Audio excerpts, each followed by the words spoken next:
So this is a quick video, hopefully quick video at least, on how to create exams in my math lab, if that is something you're interested in. Log into your class.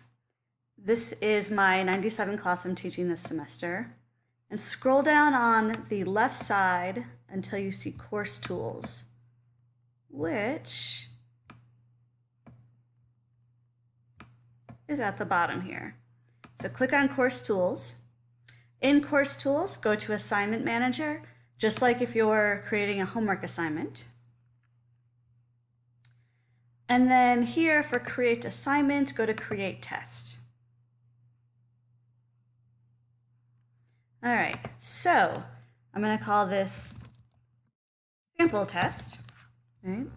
One nice thing about my math lab, if you create a test, you can assign a companion study plan. So you don't have to actually create a study plan yourself. You can just click on this, and then the study plan will come out at the end. Right? My math lab will do it for you. Now, what I would suggest, right, I'm looking at Chapter 8 questions, for example, try to look at pools of questions. So for example, if I'm looking at 3.7, that's solving of, in this form, 3.9 is the same, 3.12 is the same. So what I could do is click these three questions and then click Pool down here. All three of these could be question 1. So for a specific student, they will get one of these choices as question number 1. All right. Then if we go to the next section, we can pool more questions. And of course, it's useful if you click on this, you can actually see the problem itself. Just trust me. It'll come up as the entire problem, and so you can decide whether this is a problem you want to pool or not. All right.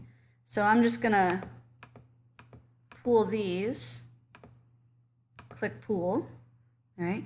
Now this test, I want it to be 100 points. Right now it's out of 2 points. I'm going to call this one 50 points. I'm going to call this one 50 points.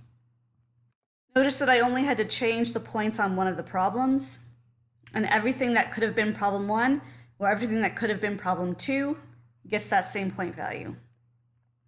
So if I write this as my test, these are all options for question 1, and these are all options for question 2. This test for each student will have only 2 questions, but there are 3 options for number 1 and 4 options for number 2. Here, go to Next. All right. You can put in your due date here. All right. You do not want to require a password because they're taking this themselves. Unless you make this available early on and you only want it to be start working at 10 a.m. on Tuesday, then on 10 a.m. at Tuesday, take the password out. Right? You should limit the attempts to 1. Right?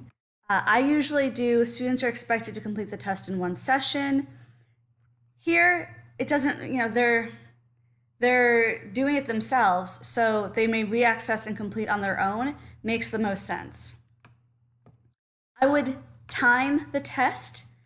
It's fine if we're thinking about they're going to be using resources for this, to write questions so that they are more resource oriented, but you don't want to give them 60 hours to take the test then, because they'll come up with other ways instead of showing what you learned.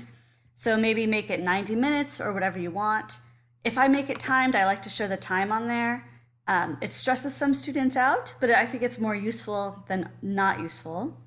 And then I like to scramble the question order so that different students don't get the same question for number 1. And then this learning aid, the instructor tip, I only want to show in review mode. Right? From here, results display, test summary shows test score and question results. That's fine, but only after the due date if you don't want other students seeing student A's results. Right? The other option is to show test score only, or to show nothing, and then you can come back and change the results display after you're done with the exam, after all of the students have done it. Yeah, that's, if you want to write something that other people can use, allow importing, click next, right? Here it's asking you about the study plan. There are only 2 questions, so this only has 2 mastery points. I usually would set this to 1, right? So if my test had 30 questions, there would be 20 to 30 questions in the study plan. I would set the mastery to 1 though, because I don't personally require them to do the entire study plan before they take the test. If you want to require that, you can. That's totally up to you. Then you click on Save and Assign. I'm just going to click Cancel. But you could do Save and Assign, then your test is ready. Hope that helps.